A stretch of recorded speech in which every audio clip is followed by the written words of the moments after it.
Hola, bienvenidos nuevamente a nuestro curso en línea. En esta ocasión estaremos continuando las cartas paulinas y estamos ya en la última clasificación de sus cartas, las cartas llamadas pastorales. Las cartas pastorales comprenden primera, segunda de Timoteo y Tito. ¿Qué es lo que distingue estas cartas? Pues primera, que son escritos a individuos, predominantemente pastores, a los cuales Pablo había delegado el encargo de cuidar o de velar por dos comunidades en específico cristianas en concreto, ¿verdad? Para Timoteo, Éfeso, y para Tito, Creta. Bueno, estas cartas ejemplifican la tarea supervisora de un pastor que está mentoreando a estos jóvenes pastores para que estén trabajando.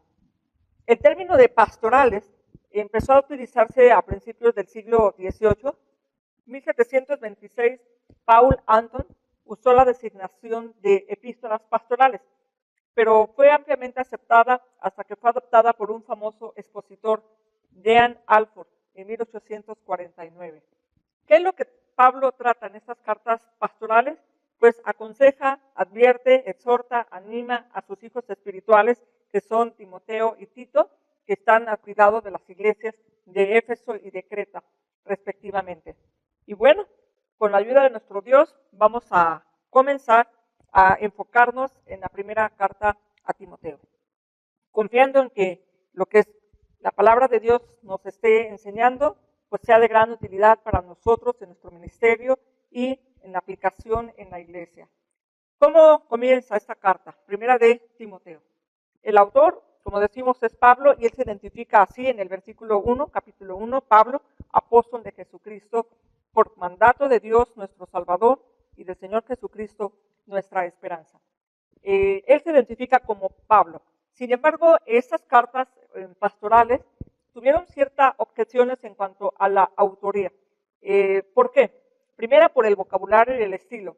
A diferencia de otras cartas, estas pastorales aparecen 175 palabras que le denominan apaxes, porque son palabras que aparecen por primera vez en la obra de un autor. Imagínense, son 175 palabras nuevas. Ahora, esto no es una objeción que tenga demasiado peso si consideramos quién es Pablo, ¿verdad? Pablo, un hombre muy preparado y además también considerando que el lenguaje pues es dinámico. Entonces Pablo pues está usando estas nuevas palabras, pero eso no es nada ajeno que él no pudiera haber hecho. La segunda objeción que tienen, aparte de la ya mencionada, tiene que ver con el contenido, porque habla de que lo que él está tratando en estas cartas, pues son herejías, aunque muchas de esas herejías pues las ubican en el siglo II y por eso piensan que no están correspondientes al tiempo. Sin embargo, las herejías que aquí está tratando son las que ha abordado ya en las cartas de Colosenses y entonces eran, digamos, las semillas, ¿no? Ya en el siglo II fue como que más desarrollado este tipo de pensamiento, pero esas herejías ya estaban allí sembradas y empezaban a expandirse. Ahora, en las cartas pastorales, los destinatarios no son iglesias propiamente, aunque sí las incluye, pero más que nada son estos jóvenes pastores de las cuales hemos mencionado. El propósito de las cartas pastorales es hacer frente a estas falsas doctrinas, ¿verdad? Los vamos a ir mencionando conforme vayamos estudiando las cartas, pero tiene que ver con estos maestros de la ley, judaizantes, estos hombres de la circuncisión que establecían también o se fundamentaban en mitos judaicos. Había muchas contiendas en cuanto a la ley y también había otra corriente, aparte del judaísmo, el gnosticismo, ¿no? De lo que aquí en la primera carta a Timoteo Pablo llama la falsamente llamada ciencia, y mitos, genealogías interminables. Entonces, claro que el pensamiento gnóstico fue ampliamente desarrollado en el siglo II, pero pues son muy similares a las que ya vimos en la carta a Colosenses. ¿Cómo podemos fechar las cartas primera de Timoteo y Tito? Estas dos cartas en particular, en la fecha del 63 a 64, después del encarcelamiento que hemos visto en las anteriores categorías de estudio. cuando vimos las cartas de la prisión, Pablo estaba preso en Roma, pero esa liberación pudo haber ocurrido en el 62. Entonces, posterior a esa liberación del arresto domiciliario, es cuando está escribiendo Primera de Timoteo y Tito. Entonces, estas cartas se escriben en un intervalo de libertad que él disfrutó y se escriben desde Macedonia. Ya veremos que la segunda carta a Timoteo fue escrita entre 67 y 68, que es en una nueva cárcel, ¿sí? La famosa cárcel mamertina, donde Pablo está nuevamente arrestado, pero ya será su última carta, digámoslo así, su carta de despedida, su legado y la despedida y el adiós. Y también estará en Roma. Ya cuando veamos la segunda carta a Timoteo, veremos un poquito más ampliamente de este contexto. Pero repitiendo, haciendo énfasis, Primera de Timoteo y Tito se escriben en un periodo de libertad, después de ese arresto domiciliario. Como hemos visto, cuál es el enfoque de estas cartas, pero hay temas muy sobresalientes en estas cartas. La oración, el culto público, la relación de la iglesia con el Estado, la obra social que debe de hacer la iglesia y también mucho en torno a los ministros. ¿Cómo deben ser los ministros? ¿Qué cualidades deben de tener los ministros? Y claro, también trata asuntos doctrinales como la evangelización, la conducta diaria, la santidad y los temas personales, porque son cartas muy personales, siempre tendrán como enfoque animar a estos pastores. Timoteo. ¿Qué significa su nombre Timoteo? Timoteo significa adorar a Dios o temeroso de Dios.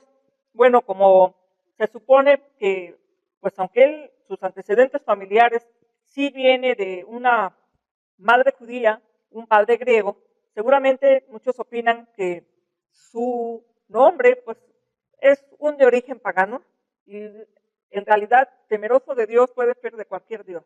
Pero obviamente, aunque así haya sido el significado de la manera común, en este caso Timoteo, ¿verdad?, honra su nombre, porque en realidad él es un hombre temeroso de Dios y del verdadero Dios. Sus antecedentes familiares, vemos que Timoteo aparece pues en escena allá en Hechos capítulo 16. En Hechos capítulo 16, versículo 1. Después llegó a Derbe y a Listra, y he aquí había allí cierto discípulo llamado Timoteo, hijo de una mujer judía creyente, pero de un padre griego. Aquí vemos en escena a Timoteo, que es cuando Pablo hace su segundo viaje misionero. Pero la ciudad de Listra, que era una ciudad de Licaonia, una colonia romana, en realidad Pablo pues ya la había visitado desde el primer viaje misionero, ¿no? Que lo vemos allá en Hechos 14. Y allá dice que ellos habían, después de un alboroto que tuvieron y que los habían golpeado, apedreado, ellos huyeron a Listra, a Derbe, ciudades de Licaonia. Entonces ya había pisado Pablo Listra, pero es en el segundo viaje misionero donde encuentra a Timoteo y él se une también en este viaje. Ahora, en segunda carta a Timoteo, allá hay referencia de cómo Pablo le dice al joven Timoteo que él, desde la infancia, había sido enseñado en las Sagradas Escrituras. Bueno, Eunice, su madre, Loida, la abuela, eran mujeres que se habían convertido al cristianismo, pero eran mujeres temerosas de Dios, ¿verdad? Y mujeres que enseñaron a Timoteo. ¿Cómo es Timoteo? Bueno, pues a través de las cartas, pues damos una pequeña semblanza o nos damos una idea de cómo es Timoteo. En el 1 de Timoteo 5, 23, allá Pablo le recomienda que no beba agua, sino que es un poco de vino, dice, a causa de tu estómago y de tus frecuentes enfermedades. Entonces, nos damos una idea de que pues, Timoteo es un joven enfermizo, pero sí es un joven, aunque tímido, afectuoso, pero sin embargo es un hombre leal, porque él ha sido capaz de atender asuntos, tareas muy especiales que Pablo le ha encomendado y lo ha recomendado ya en varias ocasiones.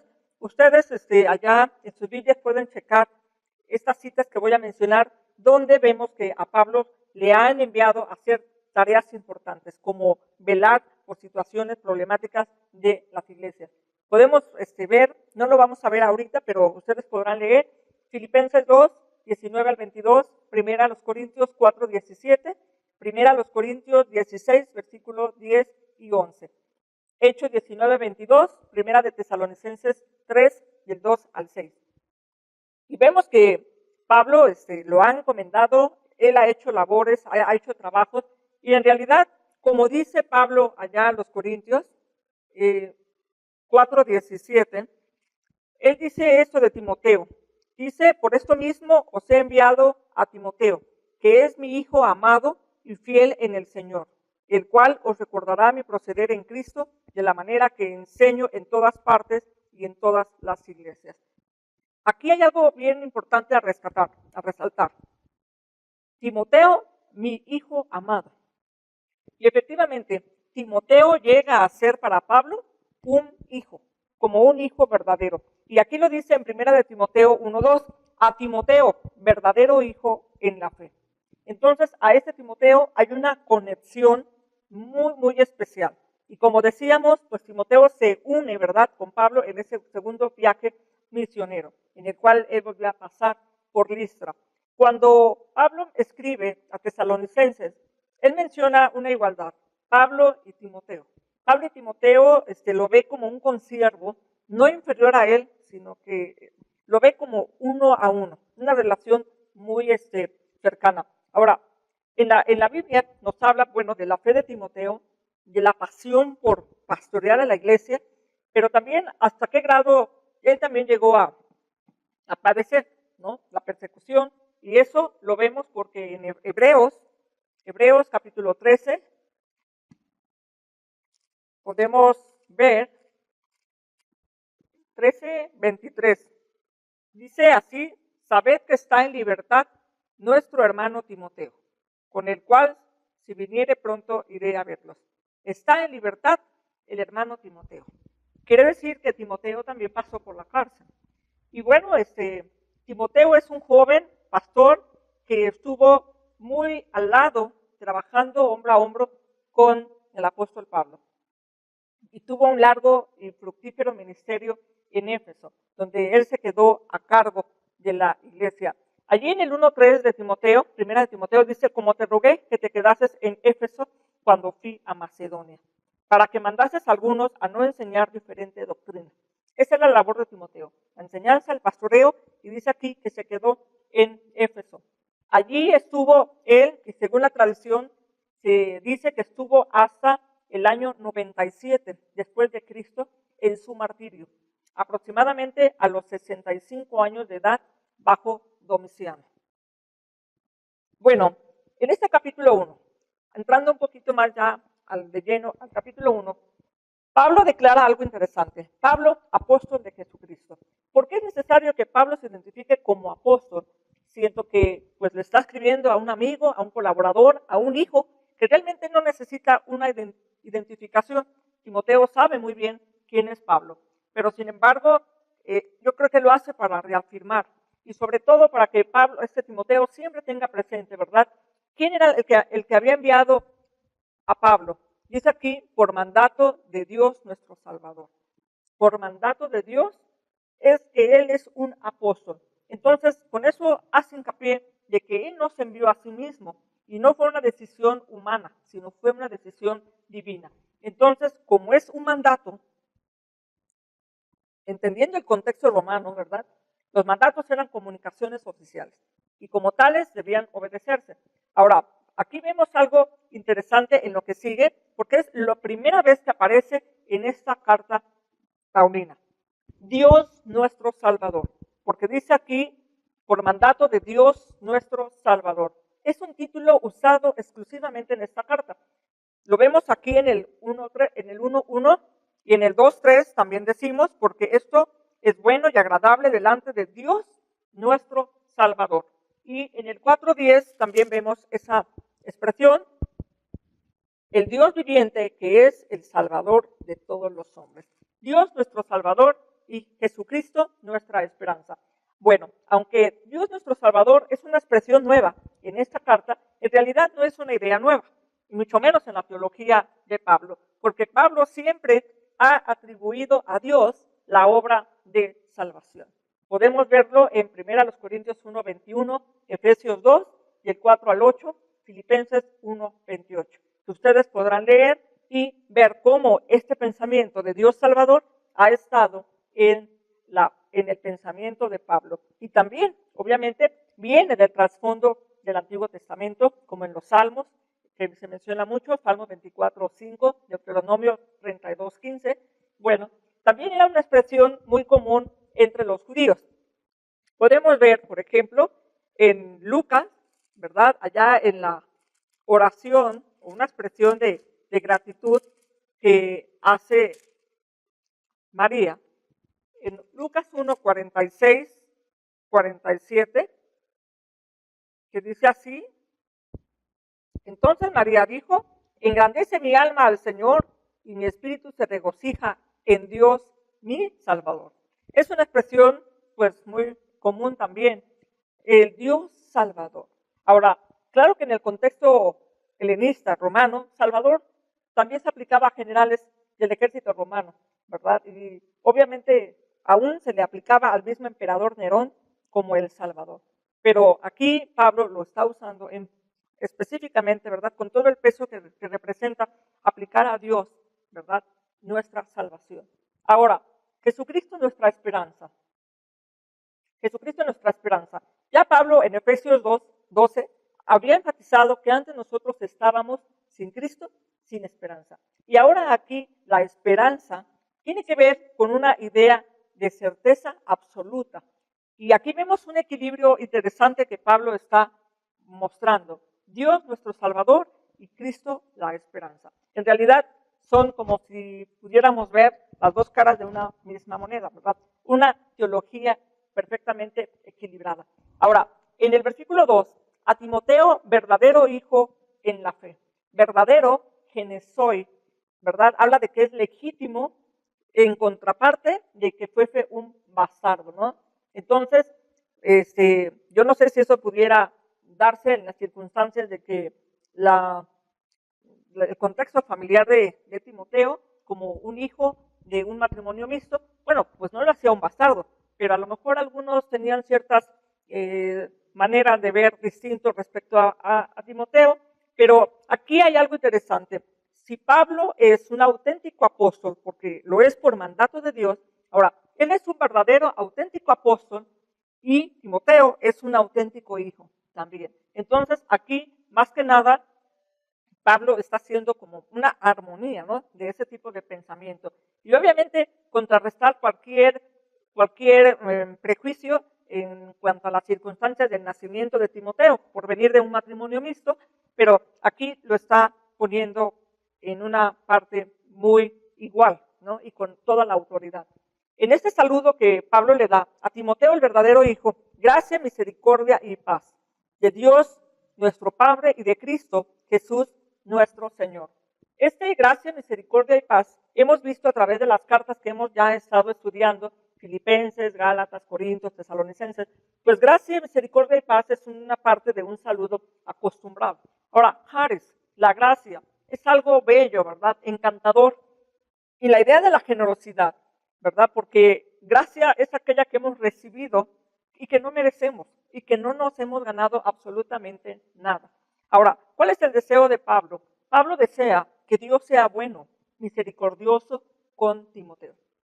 Es un gran y un deseo especial para este hijo amado. Esta misericordia, esta gracia, el concepto en general tiene un trasfondo del Antiguo Testamento, el Gesed, la gracia, la misericordia o el amor leal de Dios. Y la paz, ¿verdad?, del Antiguo Testamento es el shalom, que tiene que ver con un sentido de plenitud. Entonces, Pablo, si pensáramos en términos hebreos, le estaría deseando a Timoteo la Gesed y el shalom de Dios. Y bueno, aquí es un deseo muy, muy amplio de toda la bendición completa de Dios para este siervo, para este joven siervo Timoteo. Del 3 al 11, vamos a ver esta sección del 3 al 11. Instrucciones directas para Timoteo, ¿verdad? Ya le ha hecho el encargo, dice, como te rogué que te quedases tú en Éfeso. Ahora, dice aquí que le rogó, ¿no? que permaneciera. Ahora, puede ser que Timoteo pudiera haberse resistido en no ir, ¿verdad? Posiblemente, porque parece ser que tuvo que rogar. Pero bueno, al final de cuentas él estuvo allí. Pero, ¿qué era Éfeso? Éfeso es el centro pagano principal de Asia. Entonces, no era cualquier lugar, era un lugar cosmopolita y era un lugar muy especial, muy especial. Ahora, aquí él le dice aquí que él vaya allá a Éfeso, dice para que mandases a algunos que no enseñen diferente doctrina. Dice aquí, ni prestes atención a fábulas, genealogías interminables que acarrean disputas, más bien que edificación de Dios que es por fe. Así te encargo ahora. Bueno, esas fábulas que eran más que nada aditamentos fantásticos del Antiguo Testamento, que era muy propicio a darse. Pablo le recomienda, tú no te enganches con eso, tú no des pie a esas cosas. Ahora, el propósito del mandato, vemos el versículo 5, dice el propósito. ¿Qué es lo que es especial, más que lo anterior? Dice el propósito de este mandamiento, el amor nacido de corazón limpio, una buena conciencia y una fe sincera, no fingida. Eso era lo primordial. Y algunos obviamente habían errado el blanco. Este era el blanco, pero dice se habían errado, los cuales se desviaron algunos y se apartaron. Ahora, estos se desviaron. La palabra aquí es distrayéndose, astosejo, distrayéndose y en vez de atender lo que él ha dicho sobre el amor, la buena conciencia, la fe no fingida, y en cambio se apartaron a la vana palabrería. Y bueno, esto, dice el versículo 7, queriendo ser doctores de la ley, sin entender, hablan. Ni siquiera lo que entienden, no entienden lo que hablan ni lo que están afirmando. Ahora, el versículo 8 dice, pero sabemos que la ley es buena si uno la usa legítimamente. La ley es buena y complementa al Evangelio, ¿verdad? Pero todo aquello que se oponga al Evangelio también podría ser tergiversado. Entonces, ante estas situaciones de hombres que enseñan cosas desviadas, obviamente este Timoteo tenía que ser firme, porque le dice allí en el 3, ¿verdad? Yo te exhorto a que te mando que actúes con firmeza. Aquí el término paragelo,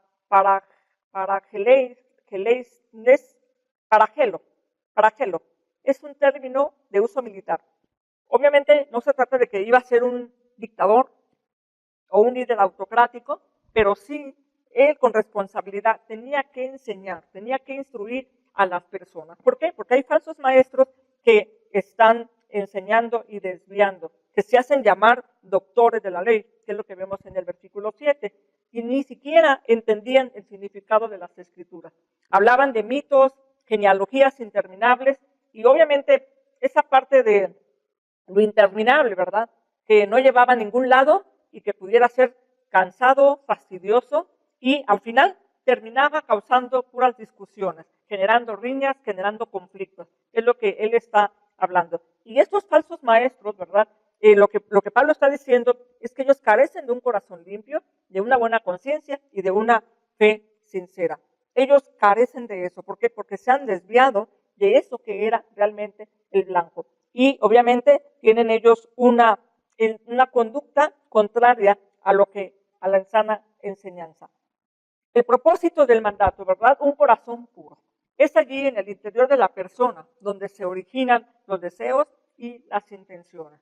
Él habla también de una buena conciencia, ¿verdad? Que es el sinónimo de un corazón que evalúa, que controla, y una fe no fingida habla de no hipocresía, ¿verdad? Es una práctica consistente entre lo que se enseña, lo que se cree y lo que se vive también. Ahora, en este versículo 12 al 17 vemos otra sección, ¿verdad? Donde cómo el apostolado y el mensaje son auténticos. Pablo da gracias a Dios por 4 cosas.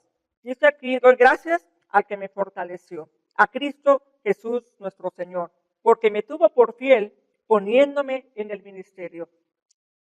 Da gracias porque lo ha elegido y luego también da gracias porque ha confiado en Él y también, ¿verdad? Le ha designado a servir y le ha dado poder también porque lo ha fortalecido. ¿Y quién era Pablo?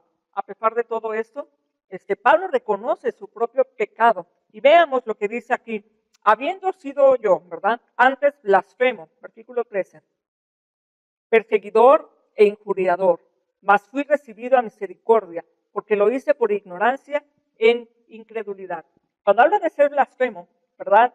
Habla de que él había lanzado palabras hirientes, ¿verdad? Contra los cristianos y acusándolos de crímenes contra Dios.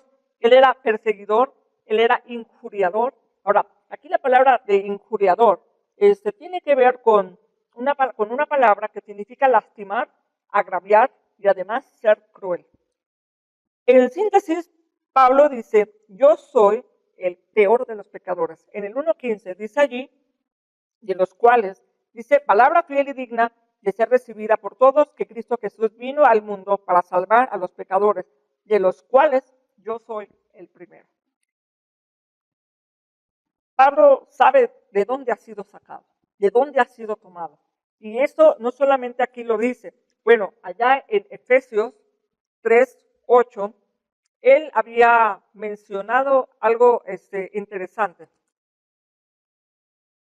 Dice que a mí, dice que soy menos que el más pequeño de todos los santos. Me fue dada esta gracia de anunciar entre los gentiles el evangelio de las inescrutables riquezas de Cristo.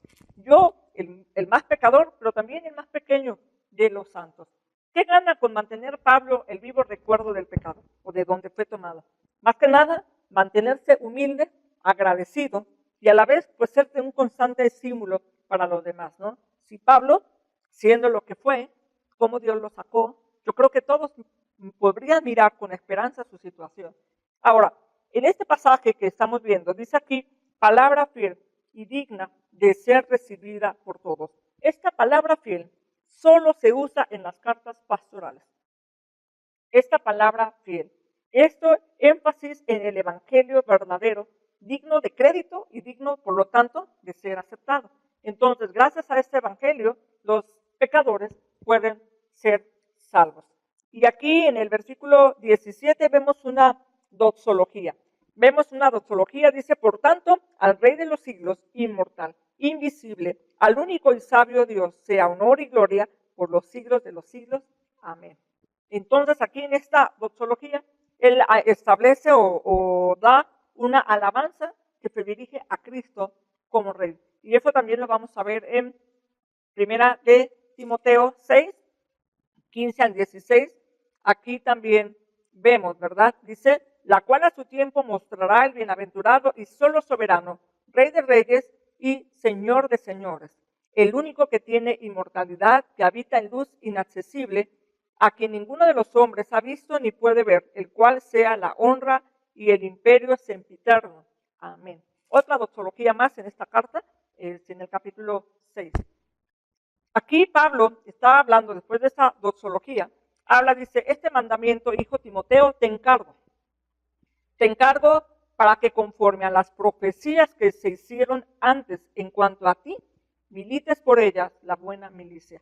¿Qué profecías se hicieron en torno a Timoteo? Bueno, vemos que él aparece allá en Hechos 16, 1 y 2, y más que nada las profecías tendrían que ver con el buen testimonio que daban los hermanos respecto a él. O sea que su ministerio había comenzado con grandes esperanzas, con grandes expectativas y sobre todo un ministerio con la oración, con el apoyo, con el cariño de los hermanos y de la comunidad que lo estaba enviando.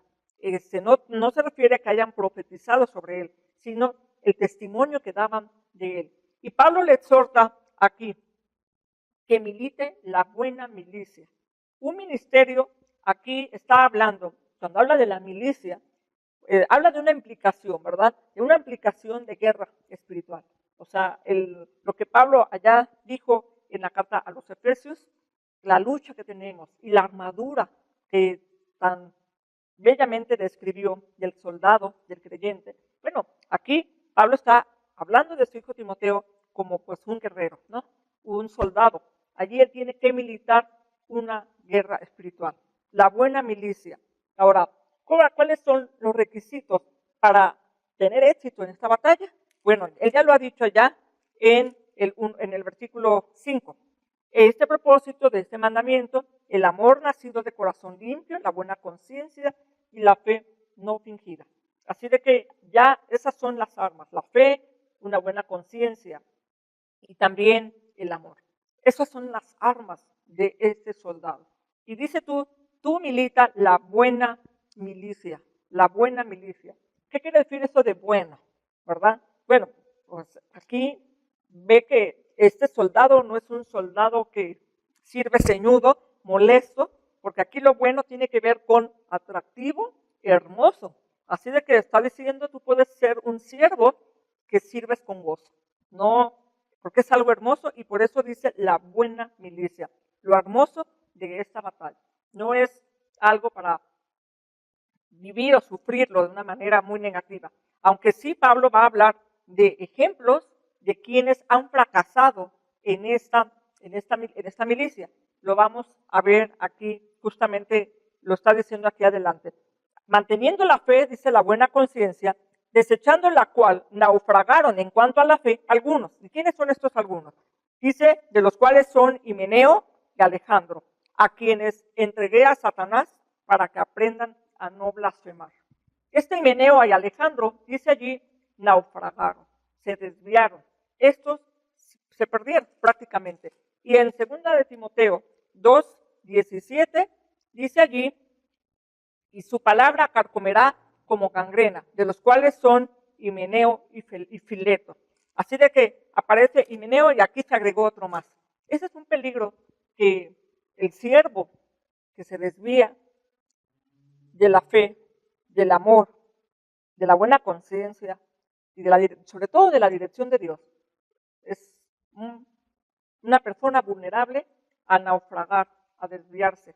Ahora, la expresión que vemos aquí de Pablo, pues es muy fuerte cuando dice a quienes entregué a Satanás. Ahora, esta idea de entregar a Satanás parece que la vimos allá en 1 Corintios 5:5. Dice, cuando habla ya de algunos que han vivido en fornicación y en desorden, que algunos dice hasta tienen a la mujer de su padre, allá en el 5 dice, el tal sea entregado a Satanás para destrucción de la carne, a fin de que el espíritu sea salvo en el día del Señor Jesús.